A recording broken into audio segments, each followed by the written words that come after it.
There are some warnings that come loudly, and then there are the ones that arrive as inconvenience.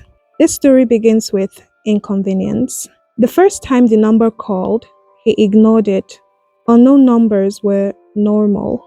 Telemarketers, network errors, wrong dials.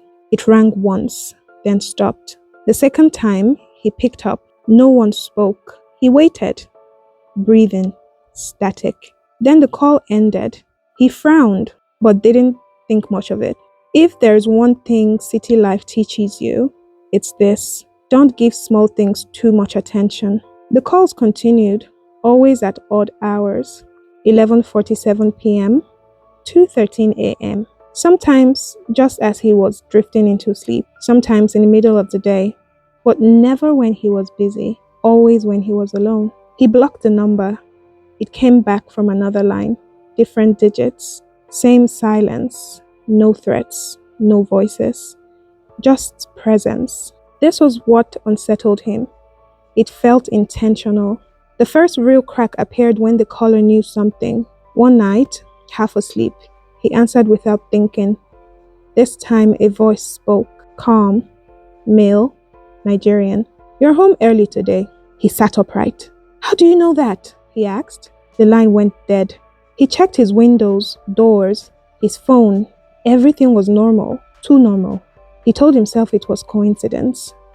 He told himself a lot of things. The following week, things lined up too perfectly. A stranger mentioned his workplace in conversation.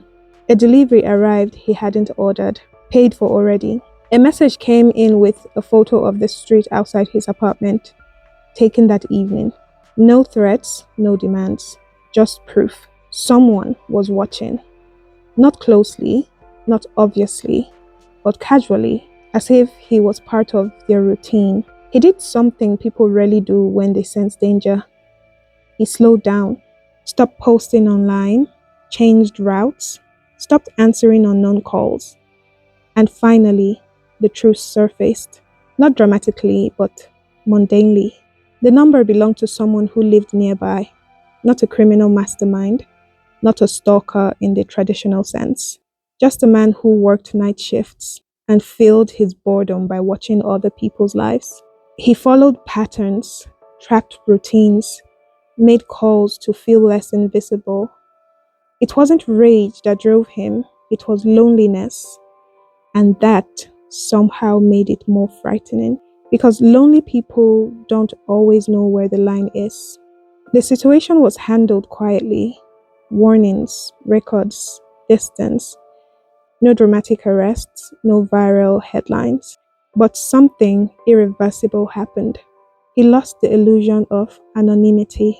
He learned that in crowded cities, privacy is thinner than people think, and that sometimes danger doesn't come from hatred.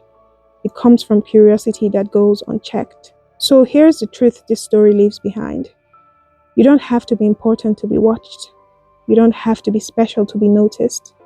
You just have to be predictable. Guard your routines. Guard your information. Guard the small details you give away for free. Because someone somewhere might be building a picture of your life, not to hurt you, but simply because they can. And that is danger enough.